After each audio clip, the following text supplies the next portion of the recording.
Hello बच्चों।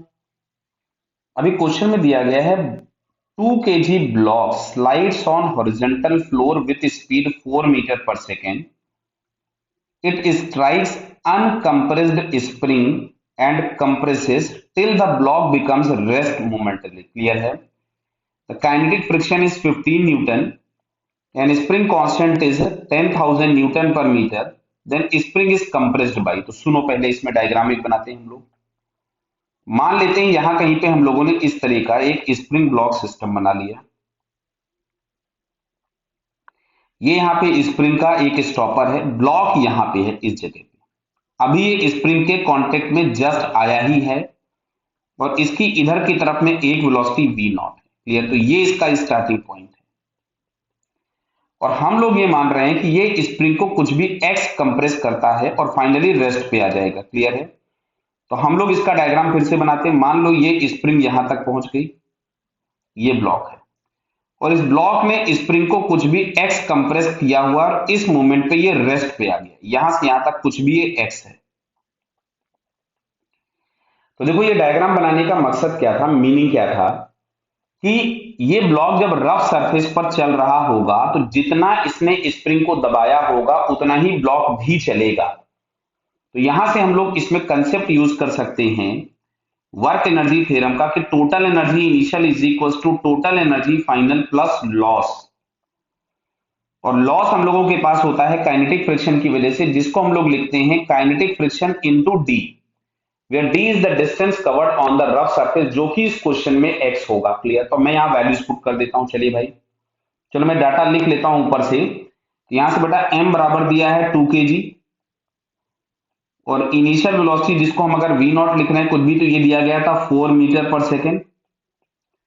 Frictional force जो F के दिया हुआ है ये दिया हुआ है 15 न्यूटन और स्प्रिंग कांस्टेंट के जो दिया है ये 10,000 न्यूटन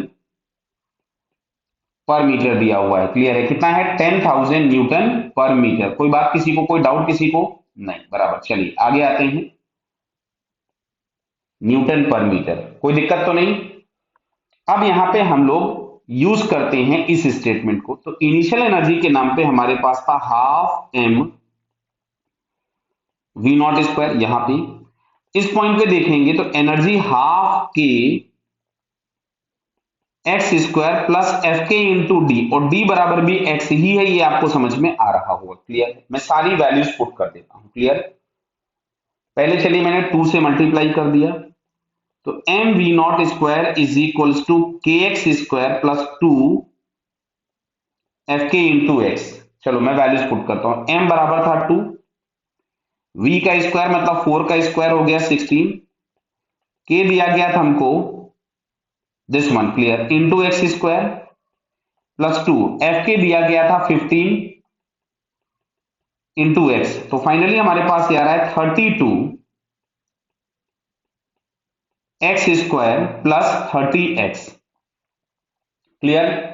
अब ये एक बहुत बड़ा सा क्वाड्रेटिक बन गया. इसको अगर मेरे को सॉल्व करना है -32 बराबर 0. क्लियर है क्या? इसको अगर हम सॉल्व करते हैं तो मैं लिख दे रहा हूं एक्सप्रेशन, हालांकि इसको थोड़ा सा आपको कैलकुलेट करना पड़ेगा. मैंने तो मान लीजिए कैलकुलेटर से कैलकुलेट कर लिया था. हम लोग लिखेंगे यहां से -b बराबर है plus minus under root of B square -4a into C upon 2a upon 2 into this one. ये माइनस माइनस प्लस हो गया, समझ में आ रहा होगा. ये माइनस माइनस प्लस हो गया तो ये अब हम लोगों को मिल रहा है -30 प्लस माइनस ये रूट के अंदर एक बहुत बड़ा सा नंबर आ रहा है 1280900 अपॉन दिस वन. क्लियर है? तो इसको बेटा अगर हम लोग सॉल्व कर रहे हैं, इसका अगर हम रूट ले लें बेटा, ये तो मैंने कैलकुलेटर से निकाला, आपको वहां पे एक अप्रोक्सीमेटेड वैल्यू निकालनी पड़ेगी. It is -30 plus minus 1131.7 upon this one. तो इसको जब हम सॉल्व करते हैं तो नियरली वैल्यू जो हम लोगों के पास आ रही वो आ रही 5 मीटर, यानी हम लोग इसको लिख सकते हैं 5.5 सेंटीमीटर ऑल्सो। क्लियर है? तो अगर हम ऑप्शन चेक करें तो 5.5 सेंटीमीटर, बेटा हम लोगों को ये फर्स्ट वाला ऑप्शन दिख रहा है, so it's correct answer is a. Okay बेटा, ऑल द बेस्ट।